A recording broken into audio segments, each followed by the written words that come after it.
ప్రియ దేవుని బిడ్డలు ఆలోచన చేయండి. ఇక్కడ రాయబడిన మాట ఏమిటనగా, క్రీస్తు కూడా మీ కొరకు బాధపడి, మీ కొరకు అంటే ఎవరి కొరకు?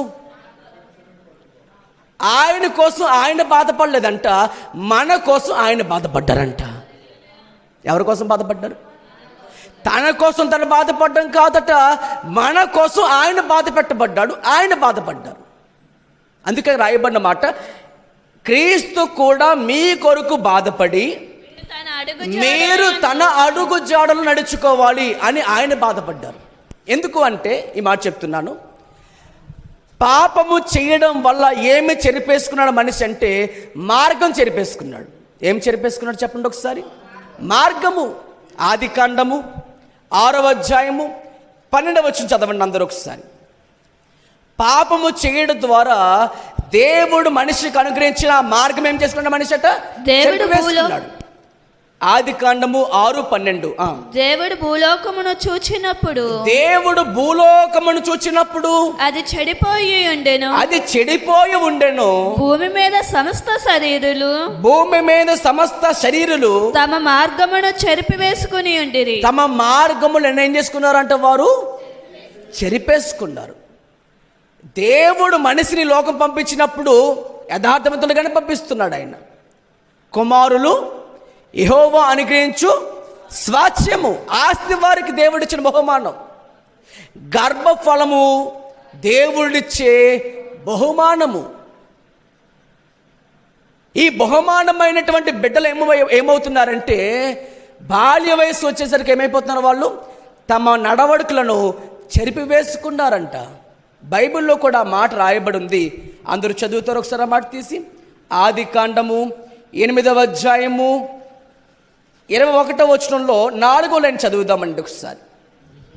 ఆదికాండము 8వ అధ్యాయము 21వ వచనంలో 4వ లైను, నరుల హృదయాల్లో వచ్చిన వారి బాల్యము నుండి చెడ్డది. ఎప్పటి నుంచి చెడ్డది?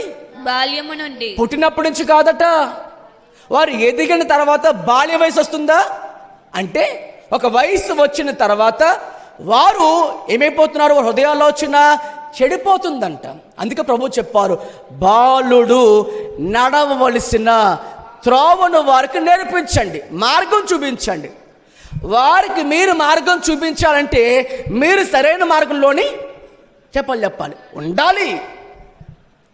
మనం సరైన మార్గంలో లేకుండా మన బిడ్డలు సరైన మార్గంలో చూపించడానికి వీలవుతుందా? ఉదాహరణకి మాట చెప్తే వినండి. ఇద్దరు వ్యక్తులు మాట్లాడుకుంటూ ఉన్నారు. ఒక వ్యక్తి బాగా తాగేసి వస్తాడు ఇంటికి. ఎలా వస్తాడు? బాగా తాగేసి ఊగుతూ మాట్లాడుతున్నాడు. అది పట్టుకుంటూ ఇది పట్టుకుని మాట్లాడుతున్నాడు. ఇంకో వ్యక్తి వచ్చాడు. ఆ వ్యక్తి కూడా ఇంతకీ ఎందుకు ఆ వ్యక్తి మధ్యవర్తిగా వచ్చాడంటే, భార్యకు భర్తకు రోజు ఏమవుతున్నాయి? గొడవలు. వీటి విషయమై నువ్వు త్రాగుడు మానేస్తాను, నా మీద ఒట్టేస్తావు, నా బిడ్డ ఒట్టేస్తావు, మానుతున్నావా? మానట్లేదు. ఇదే గొడవ జరుగుతూ ఉంది. భర్త అంటున్నాడంటే మరలాని, నీ మీద ఒట్టే, అన్నం తినవే, ఇవి ఒక్కసారే, మళ్ళీ తాగను అని ఒట్టేస్తాడు. మళ్ళీ ఏం చేస్తున్నాడు? మరలా తాగేస్తున్నాడు. ఇలా ఎన్నిసార్లు జరుగుతుంది? ప్రతిరోజుని. ఈలోపు మధ్యవర్తిగా మనిషి వచ్చాడు అక్కడికి. అతడు కూడా ఏమన్నాడంటే దగ్గరికి వచ్చి, రే తాగకరా, తాగితే కిడ్నీలు పాడైపోతాయిరా అన్నాడంట. ఇతనెవరు? ఇతను తాగుబోతాడే, అతను తాగుబోతాడే. ఇప్పుడే తాగుబోతు చెప్పిన మాట తాగుబోతు వింటాడా? అప్పుడు అతను అంటాడట, ఊరుకోవై, ముందు నువ్వు మానరా, నాకు చెప్పేది వచ్చావు అంటే. మీకేమర్థమైంది? ఒక త్రాగుబోతైనా, ఒక పాపిష్టివాడైనా మరొక పాపను ఏం చేయలేడు? సరైన మార్గంలో తీసుకురాలేడు. ప్రభుత్వం చెప్తున్నాడు, ఒక గుడ్డివానికి దావి చూపించలేడు, తోర చూపించలేడు. ఎందుకు? ఇద్దరు ఎక్కడ పడతారంటే వెళ్ళి అక్కడ గొయ్యి ఉంటే ఇద్దరు కలిసి చేయబట్టుకు ఎక్కడ పడతారు ఇప్పుడు? ఎందుకని? ఇద్దరు గుడ్డోలే కాబట్టి. అందుకనే పోనీ ఎవరైనా పాపం చేయకుండా ఉన్నారా? ఏ భేదము లేదు. అందరూ పాపము చేసి దేవుడిచ్చే మహిమనే పొందలేకపోయారు. దాంట్లో ఏ భేదం లేదు. और ఏ కులమైతే ఉంది, ఏ రంగు అయితే ఉంది, ఏ దేశం అయితే ఉంది, ఏ భాష అయితే ఉంది, అందరూ పాపం చేసిన వాళ్ళే. అంటే అందరూ ఒకటే బడి. మరి ఈ పాపంలో నుంచి రక్షించబడేది ఇప్పుడు ఎలా? ఇదే మెయిన్ క్వశ్చన్ మార్క్గా మారిపోయింది. అందుకే రాయబడిన మాట ఏమిటనగా ప్రియదేవుని బిడ్డరా, భూలోకమంతా కూడా ఎలా అయిందట, దేవుడు చూచినప్పుడు అది చెడిపోయిందంట. చెడిపోవడానికి కారణం ఏంటి? అదే ఆదికాండం 6వ అధ్యాయము 5 చదవండి. నరుల చెడుతనము భూమి మీద గొప్పదనయు, వారి హృదయం యొక్క తలంపులలోను, వారి హృదయం యొక్క తలంపులు, ఊహ అంతయు, తలంపుల్లోని ఊహ అంతయు ఎల్లప్పుడూ కేవలం ఎలాంటిదంట, చెడ్డది. ఎక్కడ? హృదయముల్లో వచ్చే ఆలోచనలు. ఆలోచన ముందు పుట్టే ఊహ కూడా మనకు ఒక ఊహ పడుద్ది. ఆ ఊహ నుంచి ఆలోచన వస్తుంది. ఆలోచన నుంచి హృదయంలో ప్రేరేపించబడతాం. ప్రేరేపించబడినది అప్పుడు చేతులు కాళ్ళు అన్నీ పనిచేస్తాయి. పాపమునకు మూలము ఊహ. ఇమేజినేషన్ చేసుకోవడం, ఇలా చేయాలనుకోవడం, ఇలా పాపంలో పడిపోవడం అనుకోవడం. వాడు అలా ఆలోచించడం, పాపం గురించి ఆలోచిస్తే పడిపోతాడు వాడు. ఇంకా దావీదు పాపంలో పడిపోవడం మూలము చూశాడు, ఆమె గురించి ఆలోచించాడు, హృదయానికి తీసుకొచ్చాడు, జనాలను పంపించాడు, పిలుచుకున్నాడు, పాపం చేశాడు. కారణం ఏమైంది? పుట్టిన ఆలోచన అతన్ని ప్రేరేపించి పాపంలో పడగొట్టడానికి ప్రయత్నపడింది.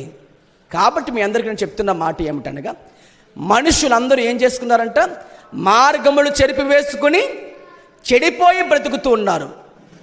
అదే దేవుడు చాలా బాధపడినటువంటి విశేషము. మరి ఇప్పుడు ఈ మార్గం ఎవరు చూపించగలుగుతారు? బైబిల్లో చాలా చాలా చాలా విపరీతంగా ప్రభు రాస్తారు. రోమాపత్రికలో 3వ అధ్యాయంలో, రోమాపత్రిక 3వ అధ్యాయం, అందరూ తెరవండి బైబిల్ గురించి.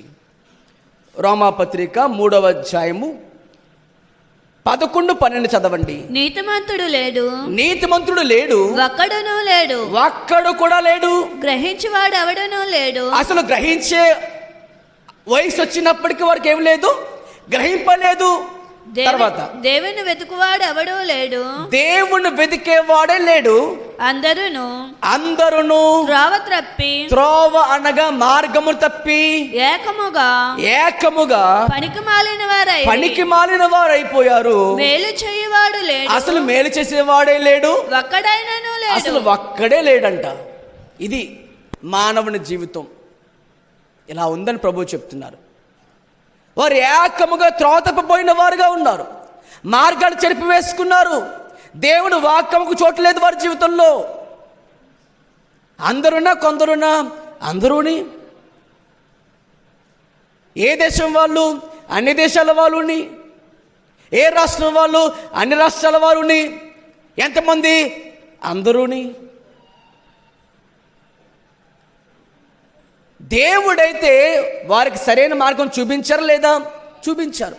కానీ వారే తమ సొంత ఆలోచనల చేత సొంత మార్గములు ఏర్పరచుకొని దేవునికి ఏకముగా దూరమైపోయిన వారుగా ఉన్నారు.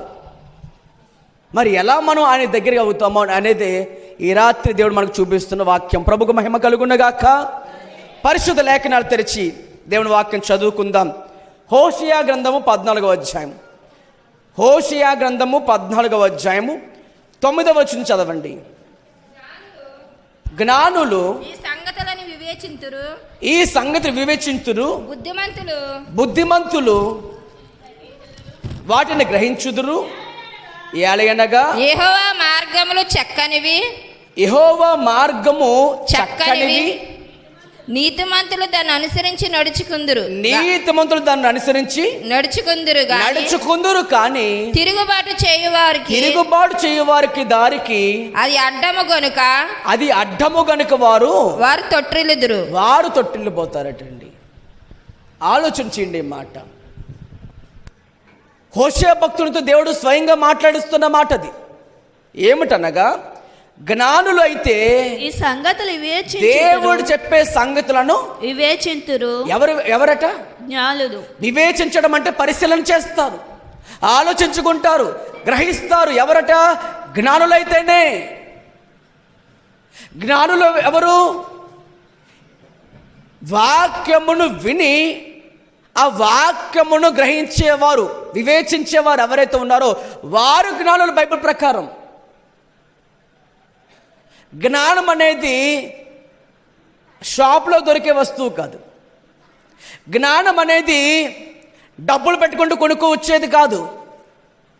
జ్ఞానము అనేది ఎవరిచ్చేదంటే అది దేవుడిచ్చే బహుమానం. అది హల్లెలూయా. అందుకే ప్రభువు చెప్పారు, మీకు జ్ఞానము కొదువుకొని ఎడల నన్ను అడగండి, మీకు ధారాళంగా ఇస్తాను. నేను ఏమాత్రం కోపగించుకుని దేవుడును కాదు అన్నాడు ఆయన. హల్లెలూయా, హల్లెలూయా. కాబట్టి మనం అందరము ఆలోచించాల్సిన మాట, జ్ఞానులు ఈ సంగతులు, ఏ సంగతులు? ఆ పైన చెప్పబడిన వాటన్నిటి చూస్తూ ఉంటే 14:1 చదవండి ఒకసారి. ఇశ్రాయేలు, నీ పాపము చేత నీవు కుళ్ళితివి గనుక, కూలితివంటే పడిపోయావు గనుక నీ దేవుడైన యెహోవా తట్టుకు తిరుగుము. నువ్వు మరలా లేవు ఒకసారి, పడిపోయిన ప్లేస్లో నుంచి లేవు ఒకసారి. తప్పిపోయిన కుమారుడు పడిపోయిన వాడే ఉన్నాడు. ఎక్కడ? లోకములో. ఎక్కడ? వ్యభిచార పాపంలో. ఎక్కడ? దేవునికి ఇష్టం కాని త్రోవలో పడిపోయిన వాడే ఉన్నాడు. అలాంటి తప్పిపోయిన కుమారుడు అన్నీ కోల్పోయిన ఆ మరుక్షణాన్న అక్కడట వాక్యం సెలవిస్తున్న మాట ప్రియదేవుని బిడ్డరా, ఆ వ్యక్తి పందులు మేపే ఆ యజమాని దగ్గరికి కూడా వెళ్ళి పని అడిగాడు. కరువు రాగా ఆకలి వేస్తూ ఉంది, అన్నం తినడానికి ఆహారం దొరకట్లేదు. ఒకప్పుడు చూస్తూ ఉంటే ప్రియదేవుని బిడ్డరా, అతనికి సర్వ సమృద్ధి ఉంది, సరైన తండ్రి పెంపకంలో పెరిగిన వాడే ఉన్నాడు. కానీ పరిస్థితుల వల్లనో, లోకస్తుల వల్లనో, స్నేహితుల వల్లనో తన మార్గం ఏం చేసుకున్నాడు? అతను పూర్తిగా చెరిపి వేసుకున్న వాడే లోకంలో పడిపోయాడు, లోకపు ఆశల్లో పడిపోయాడు, శరీర కార్యాల్లో పడిపోయిన వాడే ఉన్నాడు. అలాంటి వానికి ఈ లోకము గుడ్డితనాన్ని కలుగజేసింది, మార్గము లేదు. ఆ భక్తుని గురించి ఒక భక్తుడు పాట రాస్తూ ఏమంటారంటే, మార్గము చూపుము ఇంటికి, నా తండ్రి ఇంటికి, మాధుర్య ప్రేమ ప్రపంచము చూపించు కంటికి, పాప మమతల చేత పాలి ప్రాప్తించే క్షామము. హల్లెలూయా. అంటే అతని మార్గం పూర్తిగా అయిపోయింది, చెరిపి వేసుకున్న వాడే ఉన్నాడు. తండ్రి దగ్గర ఆస్తి అడిగాడు, దూరం అయిపోయాడు, దూరానికి వెళ్ళిపోయాడు, అక్కడ బతికేగలను అనుకున్నాడు. కానీ అన్నీ ఉన్నప్పుడు, డబ్బు ధనము అన్నీ ఉన్నప్పుడు ఏమవుతారట? స్నేహితులు దగ్గర అవుతారంట. అలాగే దగ్గరయ్యారు. ఎప్పుడైతే అతను పూర్తిగా వ్యసనాలకు అలవాటు పడిపోయాడో ఏమైపోయింది? జీవితం అంతా పూర్తిగా వ్యసన పరుడైపోయాడు, దురాశ పరుడైపోయాడు, చెడిపోయిన వాడుగా ఉన్నాడు. అలాంటి వ్యక్తి ఇక చివరికి పందులు మేపే వాడి దగ్గరికి వెళ్ళి ఆహారం కోసం అడిగితే, అక్కడికి వెళ్ళి నా పందులకు మేత పెట్టి మేపు వాటిని, అప్పుడు జీతం ఇస్తానన్నాడు. కానీ ఆకలికి మనిషి ఆగలేకపోతున్నాడు. చివరికి ఆ పందులు తినే తొట్టి దగ్గరికి వెళ్ళి ఆశ కలిగి తినడానికి ఆశపడ్డాడంటండి. ఈలోపు ఏం జరిగింది? అతడికి వెనక్కి తిరిగి బుద్ధి వచ్చినప్పుడు తన తండ్రి జ్ఞాపకం వచ్చి, అయ్యో నా తండ్రి ఇంటి దగ్గర ఏముంది? అనేకమైన పనివారులు ఉన్నారు, వారికి 3 పూటలు ఏం దొరుకుతుంది? ఆహారం సమృద్ధిగా దొరుకుతుంది. నేను ఇలా అయిపోయానంటే, నా జీవితం ఇలా అయిపోయిందంటే అని బాధపడి వెనక్కి తిరిగి వాడు ఇంకా దూరం నుండి వస్తుంటుండగా తండ్రి అక్కడెక్కడో, ఏమండి ఆ కొడుకో చూస్తున్న తండ్రి ఏం చేస్తున్నాడంటే, అతని కొడుకు కోసము అలా ఆశగా చూస్తున్న ఆ తండ్రి వెంటనే వెంటనే తన కుమారుడు రాక చూసి వెంటనే కిందకి దిగి పరిగెత్తుకు వెళ్ళి తన కుమారుని ముద్దు పెట్టుకొని హల్లెలూయా ఏం చేశాడంటండి, గడ్డమంతా మాసిపోయింది.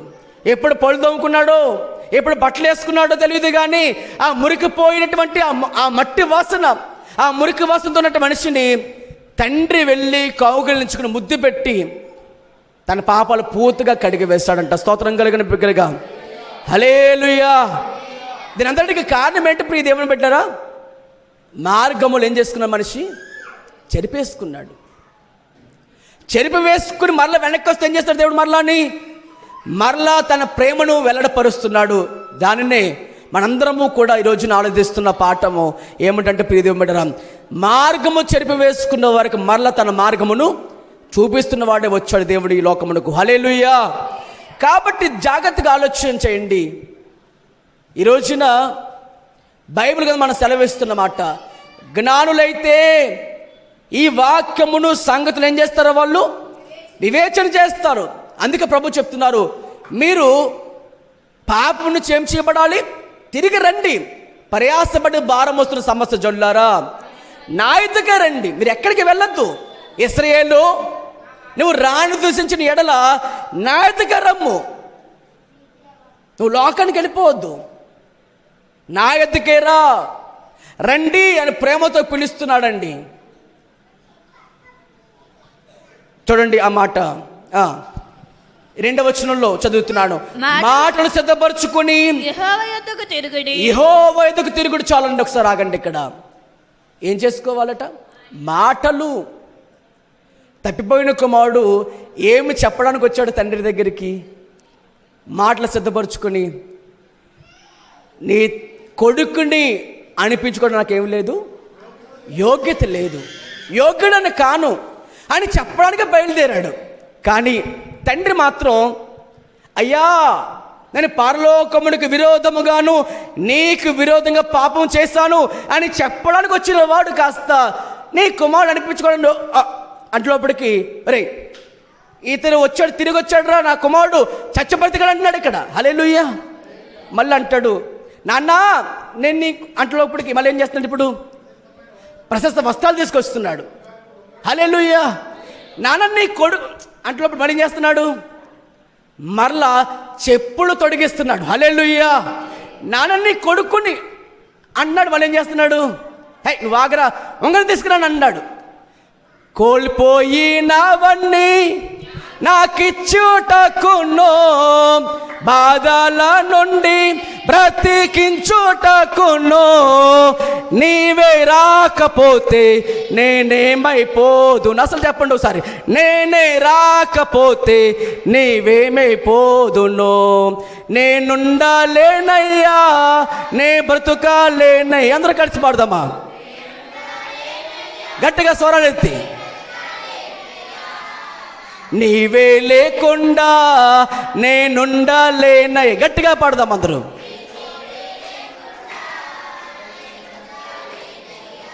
పాడదాం.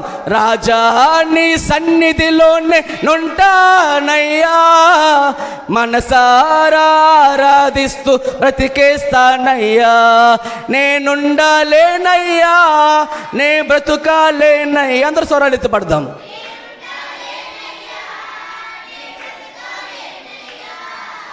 నీవే లేకుండా నేనుండాలేనయ్యా.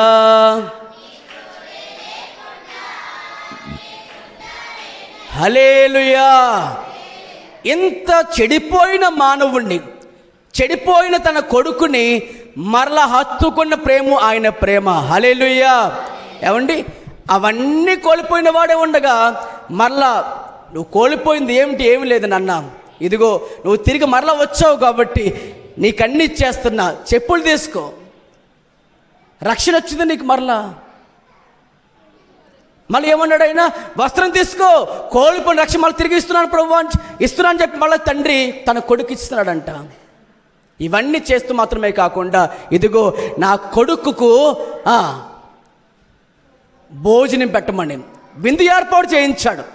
అందరిని పిలిపిస్తున్నాడు. ఇప్పుడు కారణం అక్కడ రాయబడిన మాట, నా కొడుకు చచ్చి బ్రతికాడు అంటున్నాడు. దేవుని స్తోత్రం కలుగునగాక.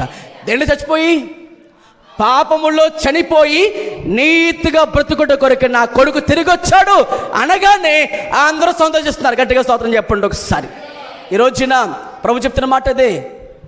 మారు మనస్సు అక్కర్లేని 99 మంది నీతిమంతులు కలిగి సంతోషము కంటేను ఒక పాపి తన రక్షణ పొందుకుంటే కలుగు సంతోషము పరలోకములు ఎంతో గొప్ప ఘనముగా జరుగును.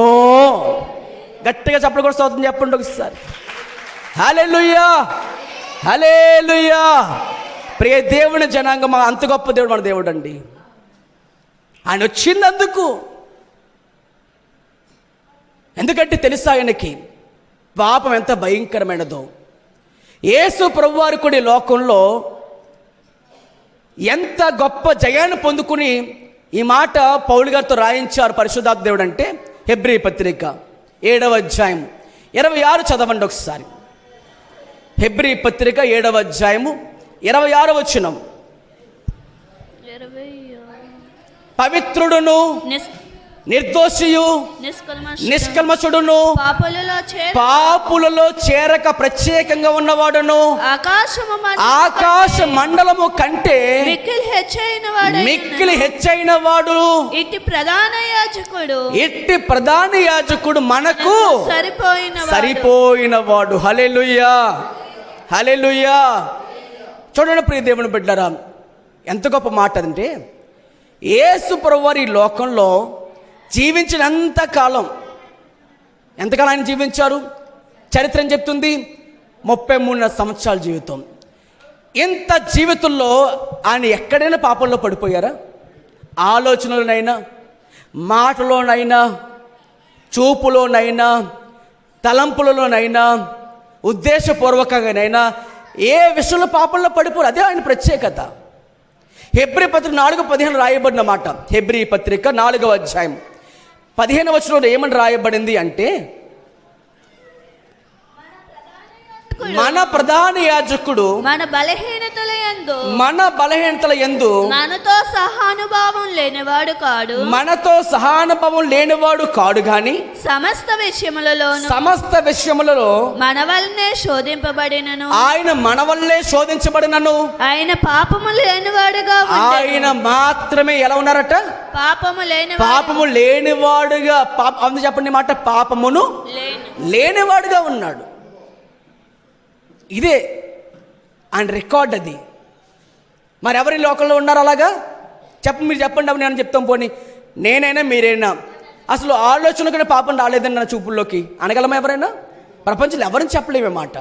అక్కడ రాయబడిన మాట చూడండి, అక్కడ ఎంత మంచి మాట అంటే, సమస్త విషయములలో మన వల్లే శోధించబడ్డారు. ఆయన కూడా ఆయనకి బలహీనతలు వచ్చినాయి. అంటే ఎలాంటివి? మనకు ఎలాంటి బలహీనతలు వస్తాయో, బలహీనతలు అంటే తలనొప్పివి కాదు. ఏ బలహీనత? ఆత్మీయంగా బలహీనత వచ్చే అవకాశాలు వస్తూ ఉంటాయి. ఆ విషయంలో ఎలా చూడండి, అక్కడ రాయబడిన మాట, మన ప్రధాన యాజకుడు మన బలహీనతల యందు మనతో సహానుభావం లేనివాడు కాడు గాని సమస్త విషయం ఆయన కూడా సమస్త విషయాలలో మన వల్లనే శోధింపబడి, ఆయనకి శోధనలు వచ్చినాయి. కానీ ఆయన మన పాపంలో పడిపోతాము, కానీ ఆయన మాత్రం పాపంలోనికి వెళ్ళలేదు. హల్లెలూయా, హల్లెలూయా. కాబట్టి ప్రియ దేవుని బట్టి ఆలోచన చేయండి. పాపము లేనివాడే పాపిని రక్షించగలడు. పాపంతో ఉన్నవాడైతే పాపిని రక్షించడం సాధ్యం కాదు. ఈ పాపం లేని యేసు ప్రభువారు తన జీవితంలో పౌలిస్తున్న సాక్ష్యం ఏమిటనగా, అతడు పవిత్రుడును నిర్దోషియు నిష్కల్మషుడును పాపులతో కలిసి ఆయన భోజనం చేశారట. కానీ పాపం మాత్రం ఆయన అంటించుకోలే. తామర పుష్పము మురికి నీటిలో ఉన్న మంచి నీటిలో ఉన్న నీటి చుక్క దాని మీద వేయండి, ఏమవుతుంది? అది నీరుంచుకోదు, జారిపోతుంటుంది. అలాగే మన యేసు ప్రభువారు కూడా చెడిపోయిన ఈ లోకంలోనే, పాపమైనటువంటి ఈ లోకములోనే, ఏ ఆదాము ద్వారా లోకంలో పాపం ప్రవేశించిందో కడపటి ఆదామైన యేసు ప్రభువారు ఈ శరీరాశను, నేత్రాశను, జీవపుటమాన్ని జయశీలుడిగా ఆయన తిరిగి లేచాడు. గట్టిగా చెప్పకూడదు స్తోత్రం చెబుతాం బిగ్గరగా. హల్లెలూయా. కాబట్టి ప్రియ దేవుని జనాంగమా, ఎందుకు మనకి క్రిస్మస్ పండుగ ఇంతగా చేస్తున్నామంటే ముఖ్యమైన కారణం, నా దేవుడు నా కోసం దిగి వచ్చిన సమయం ఇది. హల్లెలూయా, హల్లెలూయా. కాబట్టి ఆలోచన చేసుకుందాం ప్రియ దేవుని బిడ్డరా. ఈరోజు మనము జ్ఞానులమైతే ఈ సంగతులను వివేచించాలి. ఎందుకనగా యెహోవా మార్గం ఎలాంటివంట? చక్కనివి. ఆ చక్కనైన మార్గంలో నేను కూడా ఉండాలని ఎంతమంది ఆశపడి దేవుని స్తోత్రం చెప్పండి ఒకసారి. హల్లెలూయా, హల్లెలూయా. మనకేముండాలి మరి? చెప్పాలి. జ్ఞానము కలిగి ఉండాలి. ఏం కలిగి ఉండాలి? ఏ జ్ఞానం అది? ఎక్కడ దొరుకుద్ది? కాలేజీలోనా, స్కూల్లోనా, షాప్స్లోనా? ఎక్కడ దొరుకుద్దంటే అది పైనుండి వచ్చే జ్ఞానము. అది యెహోవాను గురించి జ్ఞానము. చదవండి ఆ మాట. సామెతల గ్రంథం 11:30 చదవండి. సామెతల గ్రంథము 2వ అధ్యాయము 6వ వచనం చదవండి. క్షమించండి ఆ మాట. సామెతల గ్రంథం 2:6 చదవండి. యెహోవాయే జ్ఞానమిచ్చువాడు, తెలివియు వివేచనయు ఆయన నోట నుండి వచ్చును. దేవుని స్తోత్రం చెప్పండి ఒకసారి. జ్ఞానం ఎవరు ఇవ్వాలంట? దేవుడే ఏమి ఇవ్వాలి మనకి? ఇప్పుడు మీ పిల్లల గురించి ఎంత చక్కని సాక్ష్యం చెప్పారు. ఆలోచన చేయండి. దేవుని దగ్గర ఒకటే కోరండి, ప్రభువా నా బిడ్డలు నీ జ్ఞానం పొందుకోవాలి అనండి ఒకసారి మాట. ఇప్పుడే ఈ రాత్రి అన్న మీ గుండెలపై చేపెట్టి ఒక చిన్న ప్రార్థన చేయండి. మీ బిడ్డల కోసం, మీ బిడ్డలకు వచ్చిన ప్రార్థన చేయండి. నా దేవా నా బిడ్డలకు నీ జ్ఞానం ఇవ్వు ప్రభువా. ఎవరైతే మనస్ఫూర్తిగా అడిగారో దేవుడు ప్రతి ఒక్కరిని కూడా ఆయన తన జ్ఞానమును అనుగ్రహించునుగాక. అతడు జ్ఞానమందును, వయస్యందును, మనుషుల దయలోను, దేవుని దయలోను వర్ధిల్లునట్లుగానే మీ బిడ్డలు కూడా వర్ధిల్లుదురుగాక. దగ్గరగా స్తోత్రం చెప్పండి ఒకసారి. హల్లెలూయా. కాబట్టి జ్ఞానం ఎవరు ఇవ్వాలంటే దేవుడిచ్చే జ్ఞానము కావాలి మనకి. లోకమిచ్చే జ్ఞానమైనా చిరకాలం ఉండదు, కానీ దేవుడే నీకు జ్ఞానం ఇస్తే అది ఎప్పటికీ తరిగిపోదు. దేవుని స్తోత్రం చెప్పండి ఒకసారి. హల్లెలూయా. ఒక రోజున సొలొమోను గారు కూడా ఏమడిగారంటే ప్రభు దగ్గర? జ్ఞానం. ప్రభువా నాకు కావాల్సింది ఏంటి చెప్పమంటావా? నా తండ్రి అయిన దావీదు సింహాసనం నాకు ఇచ్చావు కదా, వారి పరిపాలన చేయాలన్నా, న్యాయం తీర్చాలన్నా నాకేం కావాలి? నా జ్ఞానం సరిపోదు, మనిషి జ్ఞానం సరిపోదు. మరి ఏం జ్ఞానం కావాలి? నీవు నాకు అనుగ్రహించాలి జ్ఞానం. అంటే అది సంపాదించడానికైనా నీవు నాకు ఇవ్వాలి అని ప్రార్థన చేయగానే దేవుడు ఏమంటారు చెప్పండి? ఆ మనిషిని బట్టి దేవుడు అంటాడు, నీవు శత్రువు ప్రాణం అడగలేదు, ఆయుస్సును అడగలేదు, మరేం అడిగావు? జ్ఞానం అడిగావు. నీవు ఇలాగూ అడిగావు కాబట్టి నీ ప్రార్థన నాకు అంగీకారంగా ఉంది కనుక అసలు నీ పూర్వీకుల్లో కానీ నీ తర్వాత కానీ ఈ జ్ఞానం ఎవ్వరికి ఉండదయ్యా అని చెప్పి దేవుడే సొలొమోనుకు జ్ఞానం ఇచ్చాడు. గట్టిగా చెప్పలు కూడా స్తోత్రం చెప్తాం. హల్లెలూయా, హల్లెలూయా. ఎందుకు మీకు ఈ జ్ఞానం అవసరం అంటే దేవుని బిడ్డలారా, జ్ఞానులు ఆ నక్షత్రాన్ని చూసుకుని యేసు దగ్గరికి వచ్చారు. మార్గం అదే. మనము కూడా జ్ఞానవంతులమైతే ఏం చేస్తాం? మనమును ఆ నక్షత్రాన్ని చూసుకుని, ఆ నక్షత్రం ఎవరు? దేవుని వాక్యమే ఆ నక్షత్రము. నీ వాక్యము నా పాదములకు దీపము, వెలుగునిచ్చేది అదే. నా త్రోవలకు, నా మార్గం మీకేం కలది? ఒక దారి చూపించే మార్గం అదే. ఇప్పుడు ఆ నక్షత్రమైన వాక్యను తీసుకోగలిగితే దేవుని బిడ్డలరా, నీ బిడ్డలైనా నీవైనా సరే ఆ జ్ఞానం సంపాదించుకోగలిగితే దేవుడు తప్పనిసరిగా నీ మార్గాన్ని కూడా ఆయన వర్ధిల్ల చేయునుగాక. యెహోషువతో దేవుడు ఏమని వాగ్దానం చేశారంటే, యెహోషువ గ్రంథం అందరూ తెరవండి బైబిల్ తెరి. యెహోషువ గ్రంథం 1వ అధ్యాయము 7-8 చదవండి.